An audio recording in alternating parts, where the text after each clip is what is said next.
एक किसान का एक बहुत बड़ा खेत था। वहां हजारों मतीरों की जमात पड़ी हुई थी।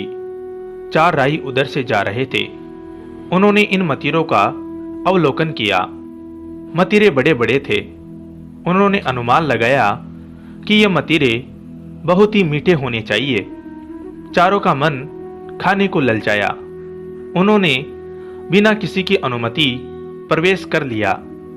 अपनी अपनी शर्त रखते हुए पहले नाई बोला, किसानों के यहाँ जब किसी का जन्म या मौत होती है, मैं ही उनका सिर मुंडन के लिए जाता हूँ। मुझे अनुमति की आवश्यकता नहीं है। ऐसा कहकर वह खेत में घुस गया। ब्राह्मण ने कहा, मैं इनके घरों में विवाह कराता हूँ, मैं भी जा सकता हूँ। वणिक ने कहा, खेत के लिए किसान लोग रुपये तो हमसे ले जाते हैं, हमारे हजारों रुपए इन पर उधार रहते हैं, मुझे क्या पूछना है। ठाकुर ने कहा, मैं मालिक हूं, मुझे कौन रोक सकता है। ठाकुर ने भी उनका साथ कर लिया। चारों आराम से मतीरों को खा रहे थे। किसान ने देखा 4 आदमी खेत में घुस गए हैं, आराम से मतीरों को खा रहे हैं। यह देख वह आग बबूला हो गया, लेकिन अपना संतुलन नहीं खोया। किसान ने सोचा कि मैं अकेला हूं, वे 4 हैं, मैं सख्ती से उनके साथ कामयाब नहीं हो सकता हूं।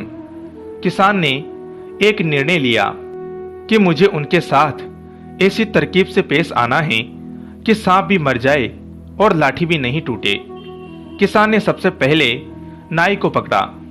उसने ब्राह्मण की ओर संकेत कर कहा, यह तो मेरे दादा गुरु हैं, ठाकुर मेरे मालिक हैं, सेठ से भी मैं उधार लेता हूं। ये तीनों मतीरों को खाए मुझे कोई दुख नहीं, लेकिन नाई भाई, तुमको मैं हर काम का पैसा दे देता हूं, फिर तुम इनके साथ खेत में क्यों और कैसे घुसे। इसी धमकी के साथ ही किसान के हाथ में जो लाठी थी उससे मार मार कर नाई को खेत से बाहर भगा दिया। फिर वह सेठ के पास गया।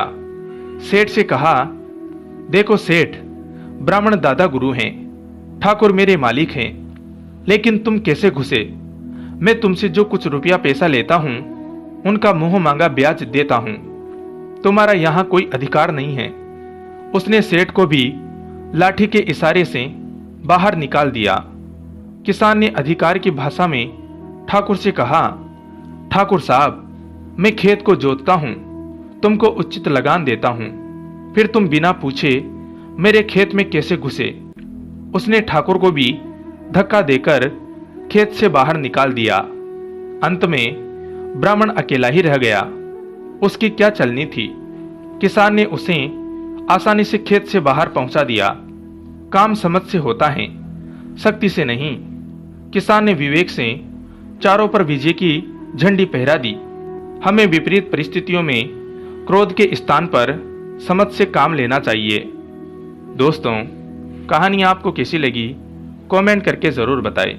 वीडियो को लाइक करें, चैनल को सब्सक्राइब करें। धन्यवाद दोस्तों।